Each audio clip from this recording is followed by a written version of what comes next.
Hello. Reason you're hearing my sexy voice. It's only another 2 Grumpy 30-something. Whoop whoop!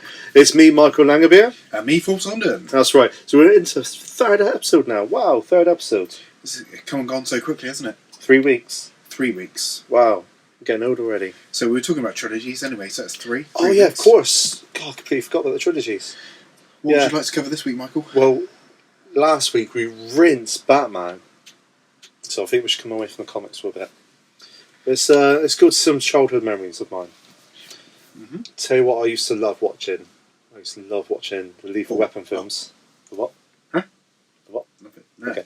Lethal Weapon films. Good. You know, Mel Gibson, Danny Glover. Yeah. Loved them all. So we'll start with the first one, shall we? You watched the first one, haven't you? I've watched the first one. Yeah, cool. I think everyone has. So yeah, first one, Lethal Weapon, 1987. Mm-hmm. Stars Danny Glover. We first introduced Mel Gibson into the film. Yes, yeah. He's nutter, isn't he? Yes. Right. Well, they think he is, yeah. Yeah, he did the Three Stooges little accident. Yeah, such a good film. Yeah, he had this cop due to retirement, shaved a beard, got a moustache, new partner again? Yeah, new partner again. Yeah, Mel Gibson, who's a bit of a reckless nut. He's used to be in the military special forces. So like opposing roles, really, aren't they? You've got the very safe by the book cop. It's your typical 80s film. You've got your typical flatmate. The opposite side, you've got one very, very tidy, very organised, the other one reckless and messy. Yeah. You know, it's always that way. Especially for the 80s, it was always that way. Like opposites attract. Opposites attract, Yeah. exactly. Not gay. It's not a gay film. But no, not the one we watched, anyway. No. Lethal Weapon is a porn film. It's totally different though. So, what's the premise of this film? So yeah, they hook them up together. I don't know why Mel Gibson has transferred into that, but he is. Suicidal. Yep. Lost his wife. So yeah, he's very, very on the edge of killing himself. As I said, Danny Glover is due to retirement, getting too old for this shit throughout the whole full film franchise. But yeah, the main base is you got mercenaries, ex-special forces like Mel Gibson was. Killed a friend of theirs, killing a lot of prostitutes, things like that. They just get stuck in the middle of it because they can. So just get stuck in. Yeah, they just get stuck into it. Why not? Who are actors in this film? We got Gary Busey, who is the main bad guy. I mean, Gary Busey's ancient by this point, isn't he? Yes, who is strangely dating Danny Glover's daughter. What a lucky bee, eh? Yeah. Get a new lease of life. Lucky girl. Call a pedophile these days, but yeah, fair enough. You haven't got many other people, not memorable people anyway. Not at this point. You also got the Danny Glover's family who stick into it pretty strong. Yeah. But yeah, that's about it. Because they're there through the whole 4 films, aren't they? Really? Yeah, and if anything, the chief of police as well. I think he's in it all the way through. Yeah. Yeah. So you got Lethal Weapon 1, good film fundamentally. Yeah. Christmas film, great action film. It's a Christmas film. It is, isn't it? It is. Yeah. I do remember that actually. It does start as a Christmas film as well, doesn't it? Yeah. The second film, correct me if I'm wrong, is that also a Christmas film? I don't remember it being Christmas. Maybe it's the first one I'm thinking of then. They clump together for me. It's like when you get a bit like some chunks of toffee, and in the midday sun they stick together. They stick together, yeah. So Lethal Weapon 2 comes along, 1989. We've established the buddy cop scenario that Danny Glover and Mel Gibson already put best together. friends now. Yeah. Yeah. Now we've got Patsy Kensit is probably the most notable. His new love interest. Addition.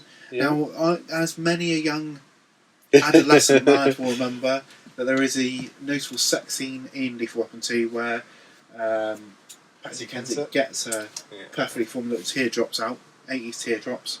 Love it. I'm sure many a man has masturbated over it over the years. I know I have. But the bad guys are not memorable, are they? No, it's who are they? From what I gather, just South Africans. South Africans smuggling Cougarans into the diplomatic country. community. Yeah, diplomatic community. Yeah, he gets shot in the end anyway, doesn't he? He does, yeah. That fucker. So the second film and the first film, You know, they're Very much, joint. and they're not really comedy at that point, are they? The second one certainly wasn't. No, No. it was grittier. But you saw the first appearance of Joe Pesci.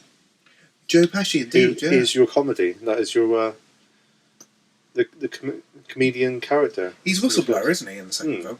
Mm-hmm. Yeah. Yeah, no, I do remember the second film actually being a highlight over the first one for me. Yeah. I think it certainly did more money at the box office as well. Mm-hmm. But then that leads into 1992. Right, the third one. Mm. Wow, okay. So they're ready. Okay, so you got Rennie Russo. Every boy's dream. Yeah, she was quite attractive, wasn't she? She certainly was. Quite well built. Yeah, oh yeah, very well built, yeah. Yeah. But yeah, no, she's the new love interest now since the last one died. You know, Mel Gibson's... he's struggling. He's already had 2 misses that's He died. hasn't had much luck, has he, up to this point? No, get with me and you'll die. He gets less out of But the James thing Bond. about this one, Rennie Russo, she's... what's her job title? She's Internal Affairs. Isn't Internal she? Affairs, yeah, that's right. Yeah. So yeah, she's... she can look after herself. So I think now is the redeem of it. Somebody as a cop, so he's kind of like, okay, she can look after herself. I don't have to worry so much. It's not a very memorable film. What, Lethal Weapon 3? Yeah. Now, with the third film, I think it's Stuart Wilson, isn't it? That's like this renegade cop. And is it something to do with... what was the storyline on it? Basically, he was a cop. I think he retired. Right, okay. But he was a dirty cop anyway. He was already a dirty cop. All right, He also shot some cops. And the main highlight for this film, reason why he shot them, is cop killers. Which, of course, is armour-piercing bullets. Right, okay. Which is struggling. Oh, yeah, that's right. Murtaugh, just remembered, shot a black kid who was a friend of the family. So that was a big thing. Very, very big thing at the beginning. Right, I don't think he quite recuperated from it, but obviously he redeemed himself at the end when he killed these ex-cops. Okay. That'll do it. That'll do it. So the third film did quite well at the box office, didn't it? I mean, it did about 300 million. Yeah, probably so, yeah. So that was, I think, the highlight of the franchise. More than the second one. Yes. But it had some bit of time to it. I had a bit of time for the Lethal Weapon films to get a bit more famous, a bit more recognisable. Yeah, because I think the second film did about 280 million at the box office. Yeah. Versus over 300 million for the third film, so we're steadily progressing. Oh, yeah. But I think a lot of the issue was here that we fast forward now further into the late 90s to 1998 with Lethal Weapon 4. Talk to me. Lethal Weapon 4. So this time around, we're expanding the cast even further for more memorable faces. Keep in mind that up to this point, you would struggle with really memorable bad guys and extra faff in the series. Yeah, So Chris Rock's introduced as a love interest for Murtaugh's daughter. Yeah.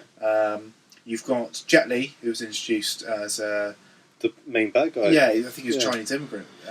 Which is clever, because obviously Mel Gibson's always been the martial arts expert in the first, second, kind of the third, but in the fourth now, he's old. He can't do it anymore. Yeah. Everything's hurting, back problems, all that. Shoulder keeps popping out. Yeah. Always. Popping hips. Popping hips now. Whack hip back into the wall. So Lethal Weapon 4 also, I think, progresses Riggs' character, doesn't it? Where he's more stable and not so much of a psychopath sort of in his last entry. Pregnant missus, I think. Yeah, she's pregnant. Yeah. I think they marry at the end of the film, don't they? That's right, yeah. And he's actually now at the age that Murtaugh was at the first one. In the fourth one, he's now that age, so he's now officially too old for this shit. Yes. So it comes full circle, really, doesn't it? Yes. It's almost like a completion of the whole series. But Danny Glover's still going. Caught up to him, he's still going strong. Yeah, that's it. So, in have a theory, mo, carry on. But Lethal Weapon 4, sadly, didn't take as much at the box office. I think it did about 220 odd million, which it recouped its budget and more, obviously. Yeah, I think the franchise kind of ended by this point now, doesn't it? People was done with it. It was like we were talking about with trilogies, that it's franchise fatigue. That are people getting too irritated by the fact that there is an extra entry in the series? When you give somebody so much, you tend to get bored of it. if you leave them wanting more, they carry on liking it. Yeah, it endures, doesn't it? You know, Yeah. because people. One thing I've found, Michael, is that people will create their own realities. That basically, once a franchise is done, once a TV show's done, there's no more of it. If it leaves it on sort of an open end, you create your own reality for these characters, don't you? That where they go afterwards. Often you'll find that there might be even a comic or like a short adaptation of the continuation of a story. Yeah. Now, Lethal Weapon's one of these weird ones where they've been romancing a fifth film, haven't they? For years. Yes. Yeah. Can you remember what they decided they were going to call it? No idea. Lethal Finale. Lethal Finale. Yes. Yeah. Okay. It kind of makes sense. But I think they're done with it. Really. I think Danny Glover will probably be up for it. You know, stars or whatever. He's at that age now. I'll chuck out the films because I'm going to be dead soon. But Mel Gibson, I think he's got a little bit too much to lose. Yeah, but let's look at both their careers. You've got Mm-hmm. who has been in... What's the last film he was in? He's in the new Jumanji film. The second Jumanji film? Yeah. So, Jumanji Welcome to the Jungle or the next one? The next one, yeah. Right, okay, so the one that's upcoming. Yes, he plays The Rock. So he goes to The Rock's body. Right, okay. That's interesting. It's really, really interesting, yeah. So that's probably his most substantial role for a long time, isn't it? Well, unless he's the other one. I don't know. He's one of... He turns into one of the characters. More likely to be The Jack. fact that he's in it is still brilliant. With Danny Glover. Not Danny Glover. Danny DeVito. Still good. Danny DeVito's in it as well. Yeah, he's in it. Of course he is. Good lord. He's not going to miss that chance. Coming full circle, folks. Last week we were talking about Batman, so Yes. don't forget. Penguin's back. Yeah.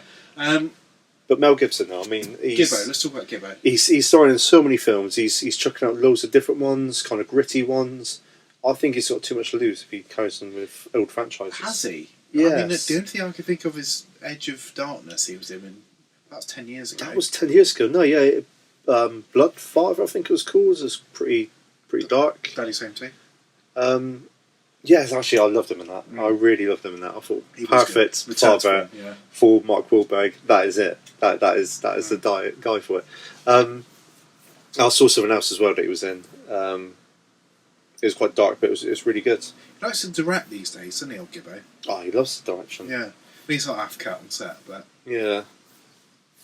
Typical American. I mean, Americans, filming Braveheart and all wearing kilts.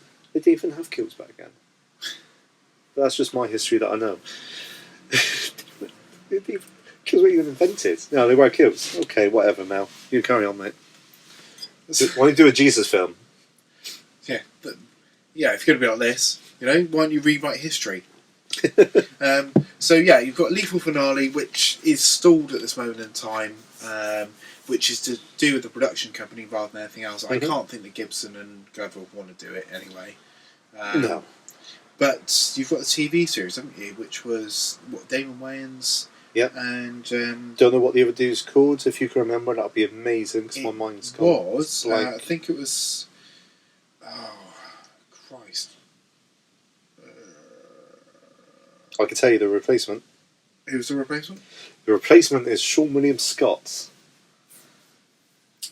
Sean William Scott, in which case he was replacing Clayne Crawford, I think. Oh, okay. Right, right. As Riggs, yeah? Yes. Yes. Yeah. I'll tell you what would have been great. I've actually got around to watching that programme yet. I definitely will. But I think if Danny Glover was the chief of police... I think that would be like a really good, like, what else is he going to? He's not going to be, maritime anymore, so he could be that guy. I think the psychiatric woman should be the chief of police by this point. Yes. Oh God, I forgot about her character. Always in Riggs's face. Yeah. What are you doing? Go for a piss. Yeah. I mean, you could get the Lethal Weapon TV series. You could catch up quite easily now because Yes. Sort of keeping the theme of our trilogy of things, it's been cancelled after the third season. So Really? Third season? William Scott only gets one roll of the dice. Right. It's such a shame, really. I think it was probably the writing was on the wall and Crawford was sacked off the set. So there you go. Yeah. So one person ruins it for all. that's it, and it can be a bridge too far sometimes. Yeah, so you've got to remember this. I mean, if you love a film so much and you know a fourth is coming out, be wary. Be very wary of that film. That's the MIC Films Entertainment advice. Be wary. Okay? Don't be wary to the point where you don't go to cinema and see it, because it's a self-fulfilling prophecy there. It takes less money at the box office because of you. So, don't be that person. Alright?